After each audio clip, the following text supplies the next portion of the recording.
Good morning, everyone. Today, I Gitika Cover is here to teach you all, or is here to elaborate upon what is power sharing, which is chapter first of class 10th SST Civics. And today we'll discuss about power sharing, which is a very crucial topic for you all, not only for 10th, but if you'll opt for like humanities in class 11th and 12th and further, it will be very helpful for you guys. So it is very important, so I would request you all to be very sincere and listen to everything I'm talking to you about. I might get off track, I might use domestic examples to explain it better, but then it will for your good and you'll be able to retain it for longer if you'll go that way, if you learn it that way. So I'd rather like to bifurcate into that manner, or to explain it to you in that manner, so that it gets retained in your memory for a longer period of time. So let's begin. So what is power sharing? Basically, power sharing, when we use this term power sharing in democracy, so basically let's begin with very basics, right? So we all know that India is a democratic country, and what happens in a democratic country is that it has a government, right? And when I say it has a government, it has a government elected by people. Government is of various types, right? It is not only democratic countries that has government, but other countries also has government. But then the basic difference amongst the countries who has democracy and the countries which does not has democracy or only has government is that in a democratic country, government is elected by the people, right? The people get to elect their representatives through voting, and when they vote a candidate and he's elected as their representative, or maybe an MLA or a prime minister, then he is responsible and answerable to the people who has elected them. So this is the basic spirit of democracy, that people get to elect their representatives, and thereafter the representatives that they have elected are answerable to the people, right? And this is what is democracy. So now the government has been elected. Now the government has the power of what? Power of decision making, power of deciding how to manage the country, power of deciding the finances of the country, कि country के पैसे कहाँ खर्च होंगे, कितने होंगे, कैसे होंगे, right? Power of deciding the defense of the country, कि country का defense कैसे carry forward किया जाएगा, power of deciding what should we import, कि हम कंट्री के अंदर मंगाएंगे क्या, what should we export, हम एक्सपोर्ट क्या करेंगे, everything. So that power is now with the government.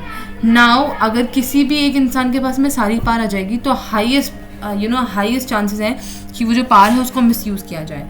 So in order to protect that, democratic government also has this mechanism of power sharing, where the power does not lies within the hand of one individual or a group of individuals. It is rather bifurcated into different organs of the government. And when I say these organs of the government, what am I referring to? When I say these organs of the government, then I'm definitely referring to the legislature, executive, and judiciary. These are the three organs of the government. What are the three organs of the government?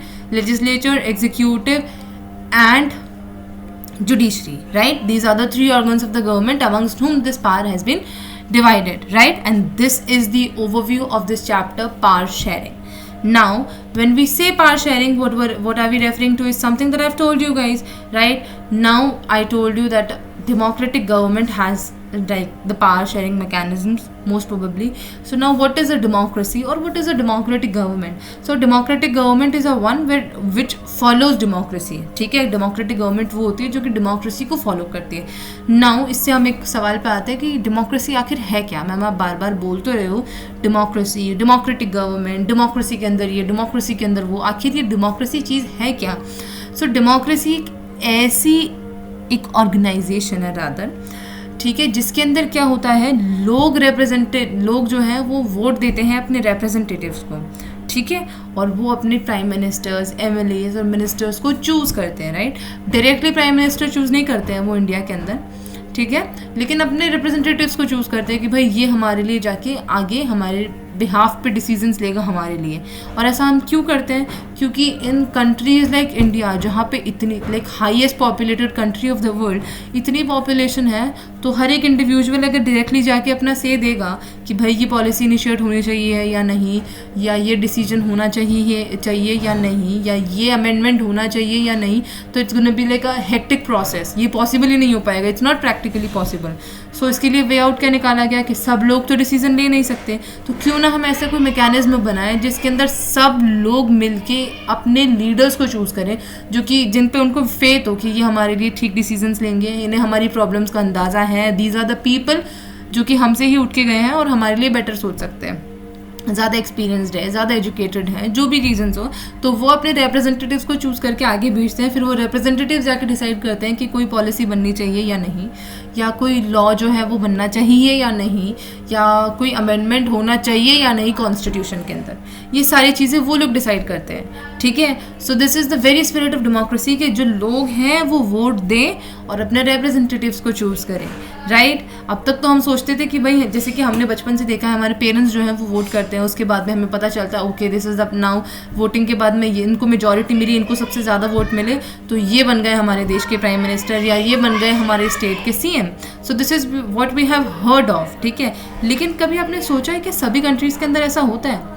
नहीं होता है। This is the thing which happens in democratic countries, या ऐसी countries जो कि voting को तो मानती है कि भाई हम वोट तो लेंगे, लेकिन हमारा एक रूलर है, वो सुप्रीम अथॉरिटी रहेगा, उसके नीचे में जो भी है वो आप इलेक्ट करके भेज सकते हो, ठीक है। और बहुत सारे मैकेनिज्म्स होते हैं, कई सारी कंट्रीज़ के अंदर सिर्फ सिंगल पार्टी सिस्टम होता है, कई सारी कंट्रीज़ के अंदर मल्टी पार्टी सिस्टम्स होते हैं, उनके ऊपर मैं अलग से वीडियो बनाऊंगी and I will talk about them later, but for this chapter let's just restrict to what democracy is and let's move forward, alright. So this is what here also let's read it. A government where people have the power to choose their leaders through voting is a democracy, and the citizens can participate in decision making either directly or through elected representatives, right? Citizens directly भी participate कर सकते हैं democracy में। कैसे? Like you know we have, for this we have an example of Switzerland. So there's a country in Europe, Switzerland, जिसके अंदर direct democracy को follow किया जाता है। अब इंडिया के अंदर तो वी हैव सीन कि भाई हम वोट देते हैं, हम डायरेक्टली जाके कहीं पे नहीं बैठते और पॉलिसी नहीं ट्विंडल नहीं कर रहे होते पॉलिसी पे कि क्या इसको हम पास कर दें, राइट। बट स्विट्ज़रलैंड जैसी कंट्री के अंदर it happens, people go there, they gather up, they decide whether a policy should be framed और शुड बी पास्ड और नॉट। ये स्विट्ज़रलैंड में होता है, they directly go and vote for each and every policies and measures, ठीक है। India में ऐसा नहीं होता है, चाइना में ऐसा नहीं होता है, काफ़ी सारे जिन कंट्रीज़ में ज़्यादा पॉपुलेशन है वहाँ और डेमोक्रेसी है वहाँ पे ऐसा नहीं होता है, अमेरिका में नहीं होता है, ब्रिटेन में नहीं होता है। सो बट जहाँ पे कम पॉपुलेशन है वहीं पे डायरेक्ट डेमोक्रेसी वाला जो मेजर है वो फॉलो किया जा सकता है, बिकॉज इतनी बड़ी कंट्री के अंदर it is not practically possible again कि आप इतने सारे लोग जाके वहाँ पे बैठोगे physically and then you will decide upon कि वेदर कोई पॉलिसी फॉर्म भी होनी चाहिए या नहीं, right. So this is how it goes. So right, they can participate in decision making either directly that is to directly vote onto any bill and something, or through elected representatives, that is what we Indians do, right. So Abraham Lincoln's famous definition, so there's Abraham Lincoln's famous quoting that says or you know a famous saying that says government of the people, by the people and for the people is what democracy. So according to Abraham Lincoln, government of the people, by the people and for the people is what democracy is. Government of the people, how? Because it is made by the people, right क्योंकि लोगों ने elect करके भेजा है, इसलिए government of the people, by the people, लोगों के द्वारा बनाई गई है। And for the people is because as I told you it is answerable to the people and henceforth for the people. So this is how it works. This is what a democratic government is, right? This is the basic definition of democracy. And now let's move on to the overview of the chapter. So in this chapter we'll resume the tour of democracy that we started last year. We noted last year that in a democracy all power does not rest with only one organ of the government. An intelligent sharing of power among legislature, executive and judiciary is very important to the design of democracy, right? This is what I've told you earlier. In the next two chapters we carry this idea of power sharing forward. We start with two stories from Belgium and Sri Lanka, alright? So now we are carrying forward to that idea that we began to whatever we have learned in class 9. Now we are extending it towards more brief idea about power sharing, right?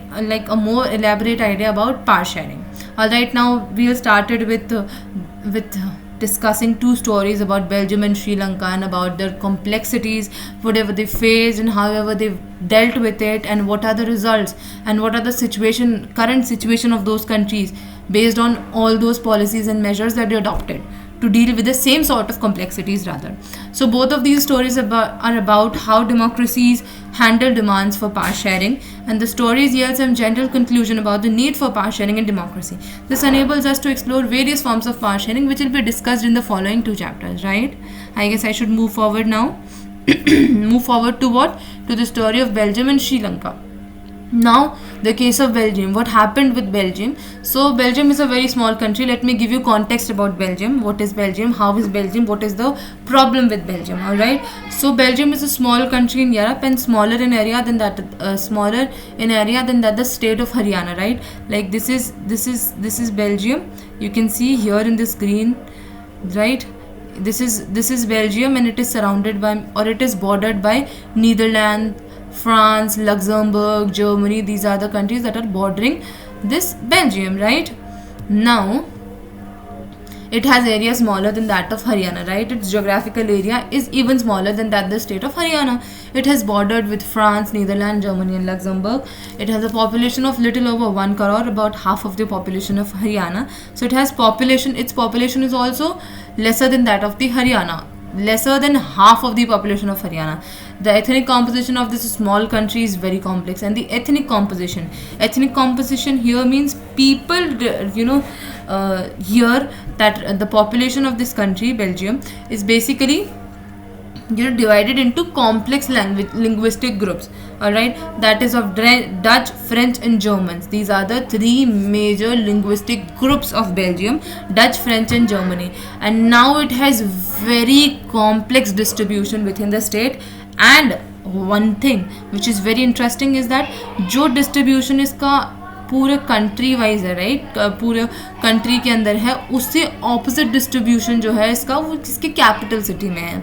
Like the country of Belgium consisted of 40% of French speaking group and 59% of Dutch speaking and 1% German speaking group. So this is the situation of the whole country.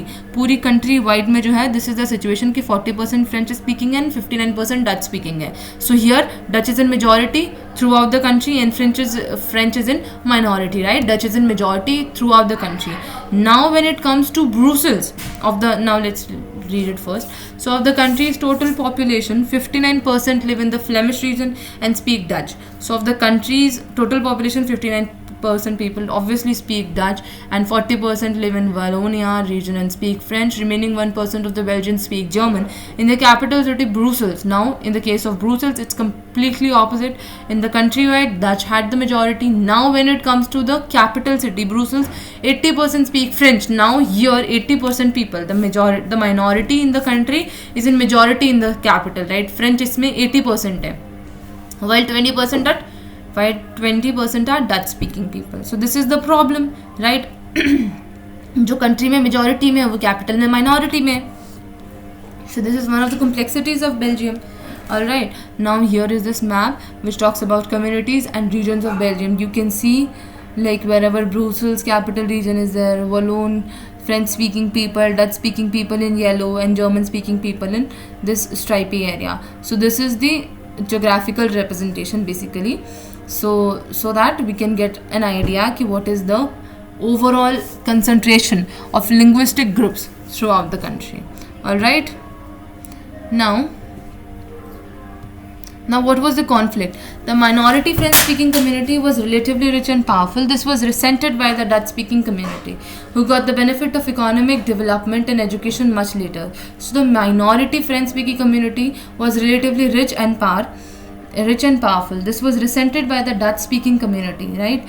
So the minority that was in majority in the capital but was in minority in the Belgium country overall. So French were 40% only in the overall country, but they were relatively rich and powerful community. French had the resources and power, and the Dutch felt like we are in majority in the whole country but yet we are repressed somehow, so they felt resented through this.